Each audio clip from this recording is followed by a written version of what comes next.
من يضلله فلا هادي له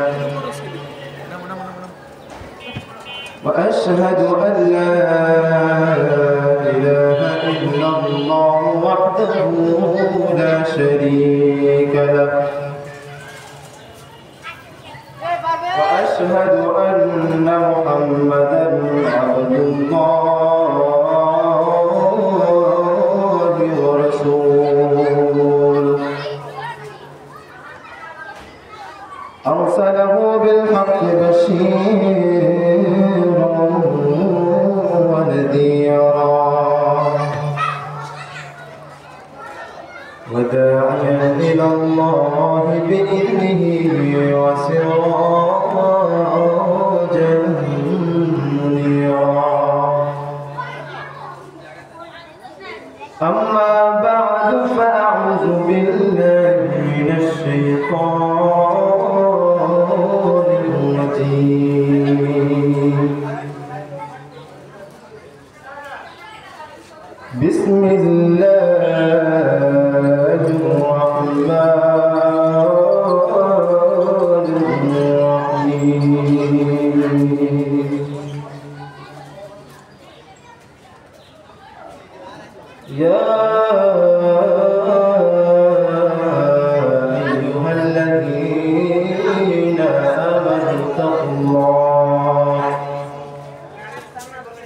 آمنوا اتقوا الله وكونوا مع الصادقين وقال تعالى يا ليتني لم أتخذ فلانا خليلا وقال النبي صلى الله عليه وسلم يحشر الناس يوم القيامة حفاة عراة غرلا قلت يا رسول الله الرجال والنساء جميعا ينظر بعضهم إلى بعض فقال النبي صلى الله عليه وسلم الأمر أشد من أن ينظر بعضهم إلى بعض وقال النبي صلى الله عليه وسلم الدعاء مخ العبادة أو كما قال عليه الصلاة والسلام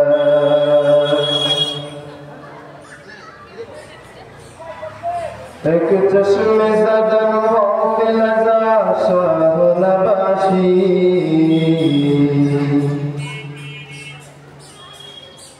اكتشم زدا وغفل ذا شاه نباشي शायद के निगाहे कुनदा का नबाशी एक चश्म ज़दन गाफिल ज़ा शाह नबाशी शायद की निगाहे कुनदा का नबाशी मैं दूर मजबूर हूँ ऐ सैयद आलम मैं दूर मजबूर हूँ ऐ सैयद आलम दीदार दिखा दे मेरी आवाज़ सुना दो दीदार दिखा दे मेरी आवाज़ सुना दो अल्हम्दुलिल्लाह महान अल्लाह रब्बुल आलामीन दरबारे शुक्रिया জ্ঞাপন করছি যে মহান রব্বুল আলামিন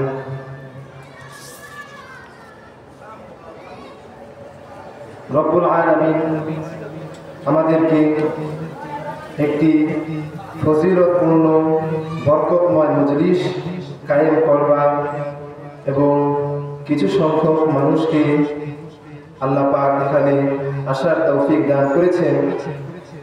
এই জন্য শুকরিয়া আদায় করি, সকলের জবান থেকে কালিমাতুল শুকর আদায় করি আলহামদুলিল্লাহ।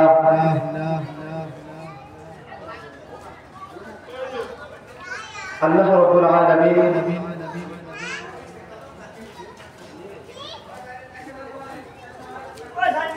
প্রত্যেক বান্দার জন্য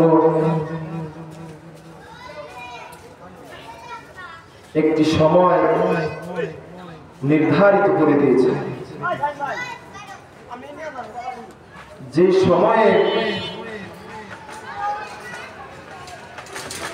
সময় থেকে বান্দা নিজেকে এক মুহূর্ত অগ্রে নিতে পারে না এবং তা থেকে বান্দা নিজেকে বিলম্বিত করতে পারে না। আল্লাহ রাব্বুল আলামিন প্রত্যেক বান্দার জন্য এমনকি পৃথিবীর শুরু লগ্ন থেকে সমস্ত মানব জাতির জন্য আল্লাহ সুবহানাহু ওয়া তাআলা কিছু নিয়ম নীতিমালা বাধাই করে দিয়েছেন বান্দা মহোদয়ের জন্য।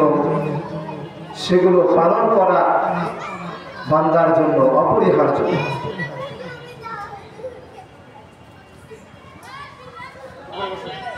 তো আমরা জানি এর মধ্য থেকে একটি হলো বান্দার জীবনটাকে নিজের খেয়াল খুশি অনুযায়ী চালাবে, এটা আল্লাহ তাআলা বান্দা ইখতিয়ারে দিয়ে দেন। বরং আল্লাহ রাব্বুল আলামিন আমাদের জান এবং মালের মাধ্যমে, জান এবং মালের দ্বারা, আমাদের জান এবং মাল আল্লাহ তাআলা ক্রয় করে নিয়েছেন। তার বিনিময় আল্লাহ তাআলা আমাদেরকে ওই আখিরাতে আমাদের জন্য জান্নাত নির্ধারিত করে রেখেছেন।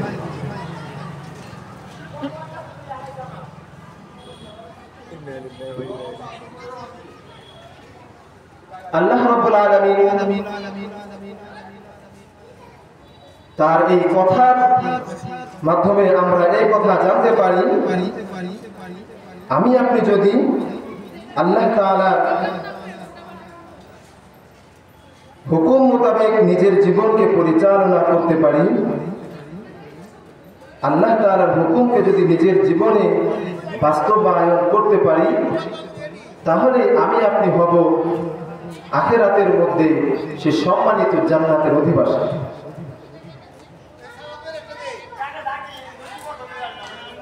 সেই জন্যই আল্লাহ রাব্বুল আলামিন কোরআন হাকীমের মধ্যে বলেন,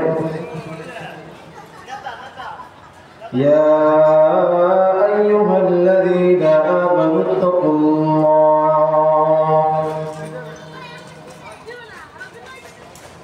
ও দুনিয়ার ইমানদার বান্দা বান্দীরা,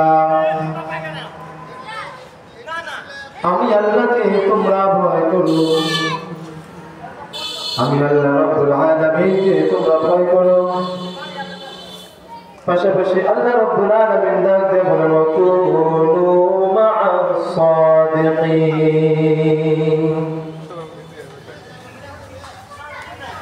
আল্লাহ রাব্বুল আলামিন কোরআন হাকীমের মধ্যে তার বান্দাদেরকে মেসেজ দিয়ে দিচ্ছেন, রে বান্দা, আমার বান্দা বান্দীরা,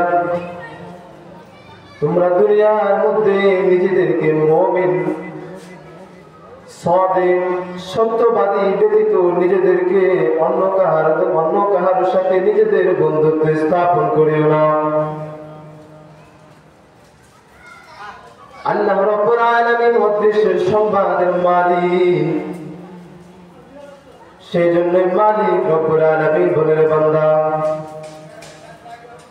আমি আল্লাহ রাব্বুল আলামিন তোমাদের জন্য এমন দিনকে নির্ধারণ করে দিয়েছি রে বান্দা, তোমাদের প্রত্যেককে আমি মালিকের দরবারে উপস্থিত হতে হবে। তোমাদের প্রত্যেকটা মুহূর্তের হিসাব আমি মালিকের কাছে দিতে হবে। আল্লাহ রাব্বুল আলামিন বলেন, বান্দা আমি আল্লাহ রাব্বুল আলামিনের সামনে তুমি একটা কদম বাড়াইতে পারবে না যতক্ষণ না পর্যন্ত তুমি তোমার হিসাব আমি আল্লাহ রাব্বুল আলামিনের কাছে বুঝায় না দিবা।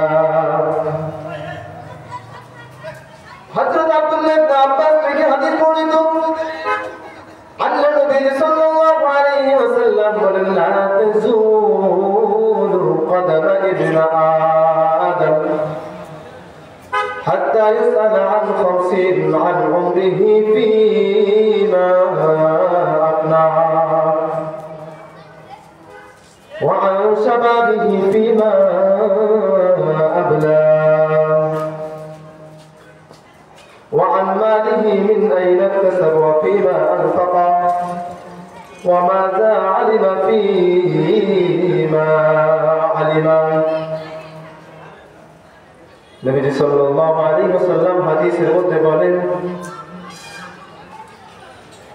আমার উম্মত কিয়ামতের দিবসে এক কদম হাসরের ময়দান থেকে নড়চড় করতে পারবে না। পাঁচটি জিনিসের হিসাব দেওয়ার আগ পর্যন্ত বান্দা একটা কদম নড়াতে পারবে না। এর মধ্যে এক নম্বর হলো حتى يسأل عن 50 عن عمره فيما أفناه। নবীজি ডাক দিয়ে বলেন, ও আমার উম্মত, তোমার জীবনটাকে তুমি কোন কাজে ব্যয় করলা এই হিসাব দেওয়ার আগ পর্যন্ত তুমি কিন্তু মালিকের দরবার থেকে এক কদমও কিন্তু লড়তে পারবে না। জীবনটাকে তুমি কোন কাজে ব্যয় করলাম, জীবনের প্রত্যেকটা মুহূর্ত তুমি কিভাবে কাটায় দিলা। বান্দারে বান্দা, তোমারে আমি আগেই বলে দিয়েছি যে দুনিয়াটা তেমন কিছু নয় রে বান্দা। ও আমার বান্দা, ও আমার বান্দা বান্দিরা রে, আমি আল্লাহ তোমাদেরকে কি জানাই দেই নাই? দুনিয়ার হায়াত সম্পর্কে কি তোমাদেরকে বলি নাই? দুনিয়ার হায়াতটা কি আল্লাহ রাব্বুল আলামিন সূরা হাদীদের মধ্যে বলেন, ইয়ালামু আন্নামাল হায়াতুদ দুনিয়া লাইবুন ওয়া লাহব। মালিক তাতে বলেন, বান্দা জানো যে না দুনিয়ার হায়াতটা কি আমি তোমাদেরকে বলতেছি বান্দা ভালো করে জানো। يعلموا أنما الحياة الدنيا لعب ولهو। দুনিয়ার হায়াতটা হলো একটা খেল তামাশার ঘর রে বান্দা। لعب ولهو وزينة وتفاخر بينكم وتكاثر في الأموال والأولاد। আল্লাহ রাব্বুল আলামিন ডাক দিয়ে বলে, বান্দা এই দুনিয়ার নামটা হলো একটা খেল তামাশা। লাইবু ওয়া লাহু ওয়া জিনাতুন, সৌন্দর্য, ওয়া তাফাখুরুন বাইনাকুম ওয়া তাকাসুরুন ফিল আমওয়ালি ওয়াল আওলাদ।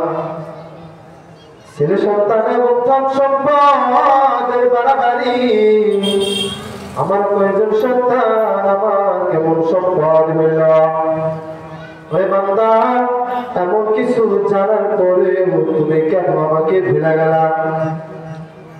আল্লাহ রাব্বুল আলামিন ডাক দিয়ে কয়, ও বান্দা শুধু তাই না আরো তোমাদেরকে বলে দেই, বান্দারে দুনিয়ার ধোঁকায় পড়ো না। ও বান্দা শোনো, তোমাদেরকে আমি কোরআনের মাধ্যমে জানাই দেই, ওহির দরজা বন্ধ হয়ে গেছে, কিন্তু বান্দা তোমাদেরকে এমন একটা আমি আল্লাহ চিঠি লিখে দিলাম যে চিঠিটা কিয়ামত পর্যন্ত কেউ চাইলে নষ্ট করতে পারবে না, এমন একটা রিসালাত দিয়ে দিলাম যে রিসালাতের কথা কেউ চাইলে বুঝতে পারবে না। আল্লাহ রাব্বুল আলামিন বলেন, দুনিয়ার দৃষ্টান্ত দিতে গিয়ে আল্লাহ তাআলা বলেন, কামাসালি গায়থিন আজাবাল কুফফার নাবাতুহু সুম্মা ইয়াহিজু ফাতারাহু মুসফাররা ثم يهيج فتراه مصفرا ثم يكون حطاما। আল্লাহ রাব্বুল আলামিন তাকে বলেন, হে বান্দা, ও আমার বান্দা বান্দিয়া রে, যেমন কৃষক জমিনের মধ্যে ফসল ফলাইলো, ফসলটা পাকলো, পাকার পরে আবার খড় কুটায় পরিণত হয়ে গেল। আল্লাহ রাব্বুল আলামিন বলেন, ও বান্দা, এই হলো তোমার দুনিয়ার হায়াত। ফসল ফলাইলা, ফসল পাকলো, এই ফসলটা আবার তুমি পোড়া ফেলাইলা। আল্লাহ রাব্বুল আলামিন তারপরে জানায় দেন, ওয়া ফিল আখিরাতি আযাবুন শাদীদ। আল্লাহ রাব্বুল আলামিন তাকে বলে, বান্দা, এমন যে বান্দা নিজের জীবনটা, দুনিয়ার জীবনটা নিজের মন চাহি ভোগ করবে, তার জন্য রয়েছে আখিরাতের যন্ত্রণাদায়ক শাস্তি। আল্লাহ তাআলা বলে, বান্দা রে, শাস্তি তো থাকবে, শুধু শাস্তি না, আর কিছু আছে। মালিক বলে, বান্দা রে, না, তুমি কি জানো না আমার একটা নাম আছে গফফার, আমার একটা নাম আছে সত্তার। যদি আমি তোরে শুধু আমি যদি তোরে শুধু এই গুনাহের কারণে তোরে যদি সাজা দেই, এমন কোন মালিক নাই যে তোরে মাফ করবে। তোরে সেই আখিরাতের জমিনে, আখিরাতের বাগানে তোরে সেই জাহান্নাম থেকে মুক্তি দিবে এমন কেউ নাই। এই জন্য রব্বুল আলামিন আয়াতে শেষে বলে দেন, ওয়া মাগফিরাতুম মিনাল্লাহি ওয়া রিদওয়ান। আল্লাহ রাব্বুল আলামিন তাকে বলে, বান্দা, আল্লাহ রাব্বুল আলামিন থেকে তোমাদের ক্ষমার ঘোষণা আছে, যদি তোমরা ক্ষমা চাও। ওমাল হায়াতুদ দুনিয়া ইল্লা মাতাউল গুরুর। ও বান্দা, আল্লাহ তাআলা সমস্ত দিক দিয়ে তোমারে আমারে সকলকে জানায় দিতেছে যে দুনিয়ার হায়াতটা কেমন। মরণের পরে হায়াতটা যে চিরস্থায়ী, আল্লাহ পাক এটাও জানায় দিয়েছে। ও বন্ধু, এই জন্যই আল্লাহ নবী সাল্লাল্লাহু আলাইহি ওয়াসাল্লাম হাদিসের মধ্যে বলছেন, ও আমার উম্মত, আল্লাহ তাআলা তোমাদেরকে জানায় দিয়েছেন এবং আমি নবী তোমাদেরকে বলে দিচ্ছি যে শোনো, একটা কদম কিন্তু লড়াইতে পারবা না, আর মালিকের গাদ্দারি করো। আল্লাহ রাব্বুল আলামিন তাকে বলে, আল্লাহর নবী সাল্লাল্লাহু আলাইহি ওয়াসাল্লাম হাদিসের মধ্যে জানায় দেন, দ্বিতীয় হুকুম, وعن شبابه فيما أفنى।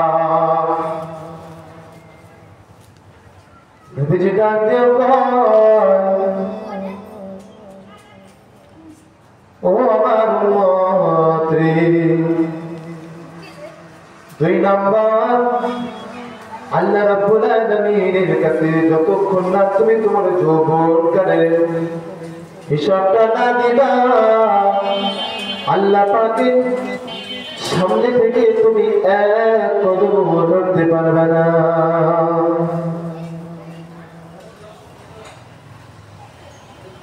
এমন ভয়ানক দিন হবে, হাদিসে পাকের মধ্যে হযরত আয়েশা সিদ্দিকা থেকে হাদিস বর্ণিত عن عائشة رضي الله تعالى عنها قالت سمعت رسول الله صلى الله عليه وسلم يحشر الناس يوم القيامة حفاة عراة غرلا হযরত আয়েশা সিদ্দিকা রাদিয়াল্লাহু তাআলা আনহা বলেন আমি স্বয়ং নবী করিম সাল্লাল্লাহু আলাইহি ওয়াসাল্লাম থেকে শুনেছি কিয়ামত দিবসে আল্লাহ রাব্বুল আলামিন সমস্ত মানুষদেরকে উলঙ্গ অবস্থায় হাসরের ময়দানে উপস্থিত করা হবে। হযরত আয়েশা সিদ্দিকা রাদিয়াল্লাহু তাআলা আনহা বললেন قلت يا رسول الله الرجال والنساء جميعا ينظر بعضهم إلى بعض হযরত আয়েশা সিদ্দিকা রাদিয়াল্লাহু তাআলা আনহা বললেন নবী গো এমন সময় কি একে অপরের লজ্জা স্থান দেখে ফেলবে নাকি? সকলে যেহেতু উলঙ্গ তাহলে কি একে অপরের লজ্জা স্থানের প্রতি ভুরুক্ষ করবে না? নবীজি সাল্লাল্লাহু আলাইহি ওয়াসাল্লাম হাদিসের মধ্যে ডাক দেওয়া বলেন فقال النبي صلى الله عليه وسلم الأمر أشد من أن ينظر بعضهم إلى بعض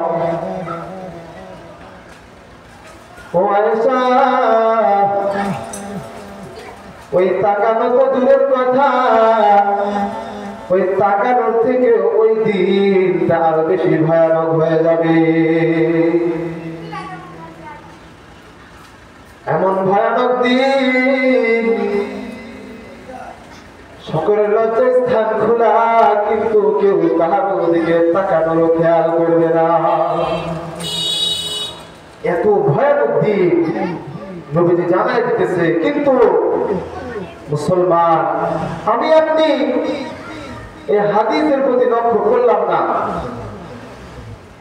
যে কিয়ামত দিবসটা কত ভয়ানক। আল্লাহ তাআলা বললেন, নবীজিও বললেন, আমি আপনি বুঝলাম না।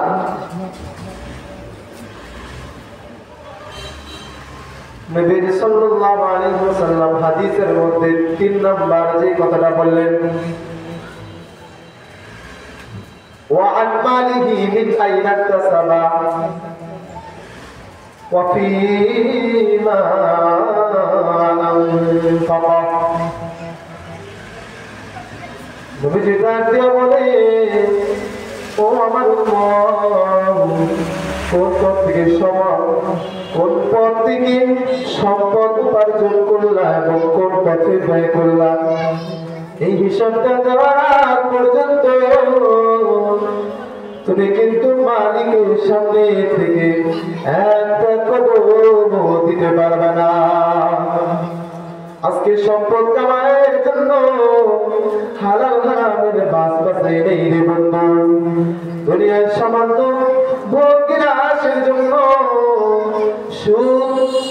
সুদ কামাইলাম, ঘুষ কামাইলাম, সুদ ঘুষ নিজের কাছে কোনো কিছুই মনে করলাম না। এই ঘুষের কথা, সুদের কথা আল্লাহর নবী সাল্লাল্লাহু আলাইহি ওয়াসাল্লাম হাদিসের মধ্যে বলেন, যে ব্যক্তি একটা টাকা সুদ খাইল, সে যেন নিজের আপন মায়ের সাথে 34 বার জিনা করলো। নাউযুবিল্লাহ। এত বড় গুনাহের হুমকি, কিন্তু বর্তমান সময় যাদের দাপট হয়ে যায়, একটু নেতা এই লকবটা যার মধ্যে লেগে যায়, যার নামের শুরুতে নেতা লেগে যায়, বিচারটা করে সুদ ছাড়া বিচারের কোনো বালাই দেখা যায়। ঘুষ এ তো বলার বাহিরে। মেধায় বন্ধুগণ, আমার আপনার উচিত এর থেকে বেঁচে থাকা। আল্লাহ পাক আমাদেরকে বেঁচে থাকার তৌফিক দান। 4 নম্বর নবী সাল্লাল্লাহু আলাইহি ওয়াসাল্লাম বলেন ওমা আলিমা। 4 নম্বর বলেন ওয়াফিমা আনফাকা, এবং কোন পথে ব্যয় করলাম, আল্লাহর পথে তুমি ব্যয় করলাম নাকি নিজের দুনিয়ার ভোগ বিলাসের জন্য? কোন কিছুই তুমি বাঁচলা না নিজের জন্য, আল্লাহর জন্য তুমি খরচ করলা না। এটাও আল্লাহ রাব্বুল আলামিন কিয়ামত দিবসে তোমার কাছ থেকে হিসাব নেবে। 5 নম্বর হলো নবীজি বলে ওয়ামাদা আলিমা ফিমা আমিলা। ওগো আমানুল্লাহ, তুমি যা কিছু জানতা এর উপরে কতটুকু তুমি আমল করছো? নিজে জানলাম, জানার পরে এর উপরে আমল করলাম না, আমল করলাম না, ও এর জন্য কিন্তু আল্লাহর দরবারে কিয়ামত দিবসে তোমাকে পাকড়াও হতে হবে।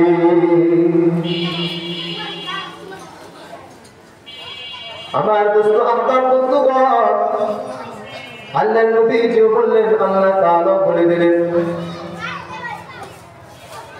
আল্লাহ রাব্বুল আলামিন কোরআনের মধ্যে বলেন ও ইমানদার বান্দা বান্দিগণের মুমিন বান্দারা, আমি আল্লাহকে ভয় করো এবং নিজেকে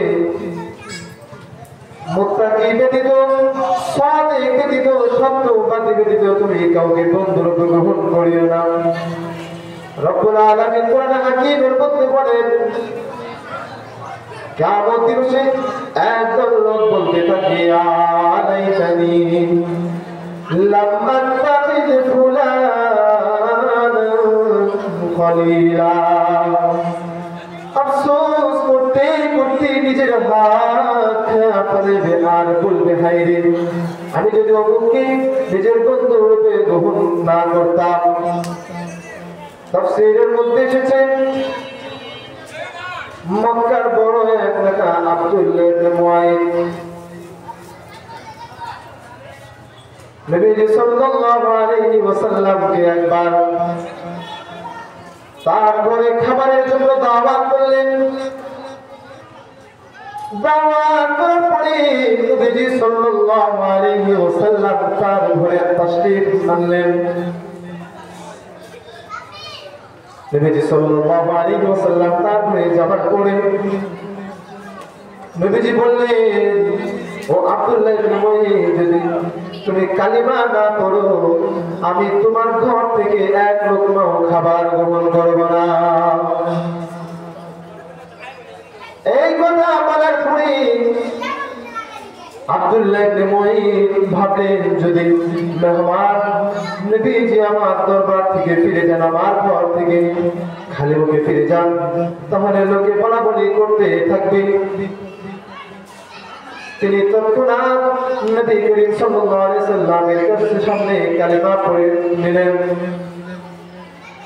কিছুক্ষণ পরে তার আরেক বন্ধু, কাফেরদের মধ্য থেকে এক বন্ধু আব্দুল্লাহ ইবনে উবাই ইবনে খালদ,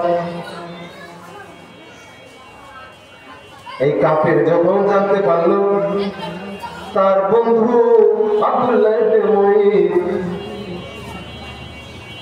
মুহাম্মদ সাল্লাল্লাহু আলাইহি ওয়াসাল্লামের কালিমা গ্রহণ করেছে, তিনি বলেন ও বন্ধু, তুমি যদি মুহাম্মাদের ধর্ম ত্যাগ না করো তোমার সাথে আমার আর কোনো সম্পর্ক নাই, আমি তোমার ঘরের খাবার গ্রহণ করব না, তোমার সাথে কথাবার্তা বলবো না।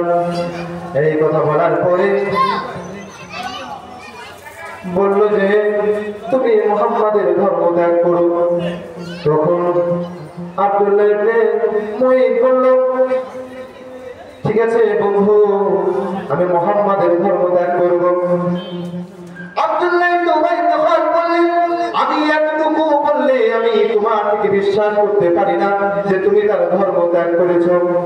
ও বন্ধু, তুমি যদি মুহাম্মদ সাল্লাল্লাহু আলাইহি ওয়াসাল্লামের চেহারার মধ্যে যদি থুতু নিক্ষেপ করতে পারো তাহলে বুঝবো যে তুমি তার ধর্ম ত্যাগ করেছো। বলেন ধরে বলেন নাউজুবিল্লাহ। ওই কাফের বেঈমান তৎক্ষণা করে সাল্লাল্লাহু আলাইহি ওয়াসাল্লামের চেহারার মধ্যে থুতু নিক্ষেপ করলেন এবং তার ধর্ম ত্যাগ করলেন। আল্লাহ রাব্বুল আলামিন কোরআনের মধ্যে জানায় দেন এমন কাফেরের কথা এবং তাদের জন্য দুনিয়া এবং আখিরাতে যন্ত্রণাদায়ক শাস্তির কথাও বলেন। এই ব্যাপারে আল্লাহ তাআলা বলেন কিয়ামত দিবসে বলবে, এমন কিছু বন্ধুর কানে বলবে, আলাইতানি লাম আত্তাখিদ ফুলানান খলিলা। এমন বন্ধুর কারণে কিয়ামত দিবসে এই বন্ধু বলবে, হায় আমি যদি অমুককে বন্ধু রূপে গ্রহণ না করতাম। এই আফসোস করতে করতে নিজের হাত করছি পর্যন্ত, এমনকি হাত কামড়ায় কামড়ায় নিজের হাত নিজে খেয়ে ফেলবে। আল্লাহ তাআলা আমাদেরকে এমন বন্ধু গ্রহণ করা থেকে, আল্লাহ পাক আমাদের সকলকে এমন বন্ধু গ্রহণ করা থেকে বেঁচে থাকার তৌফিক দান করে। যে কথাটুকু বললাম আল্লাহ তাআলা আমাকে এবং আপনাদের সকলকে আমল করার তৌফিক দান করে। ওয়া আখিরু দাওয়ানা আলহামদুলিল্লাহি রাব্বিল আলামিন।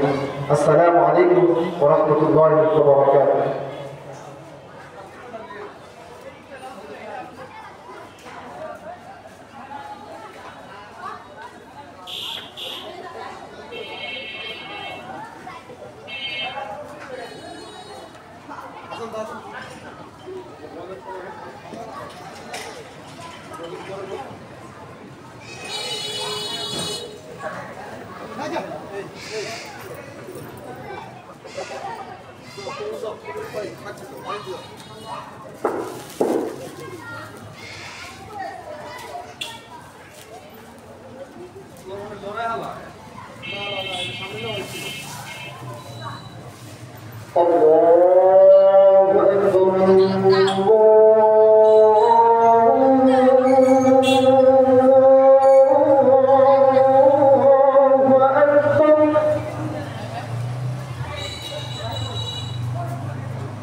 أشهد أن لا إله إلا الله.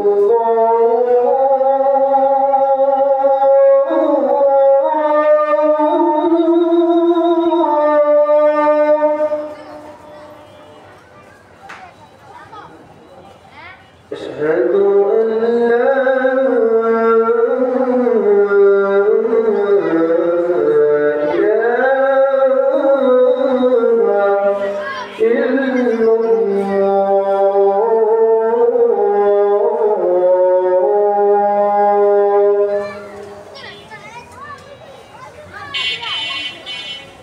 أشهد أن محمدا رسول الله.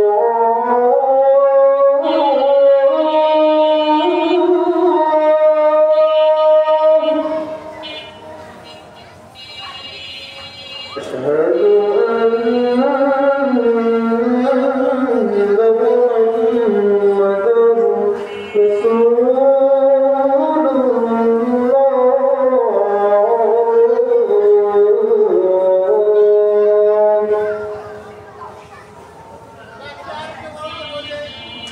حي على الصلاة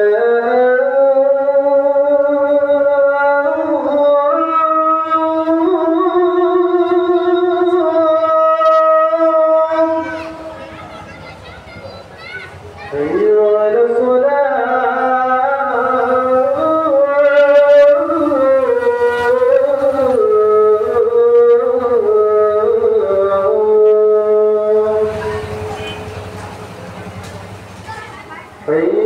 Exactly.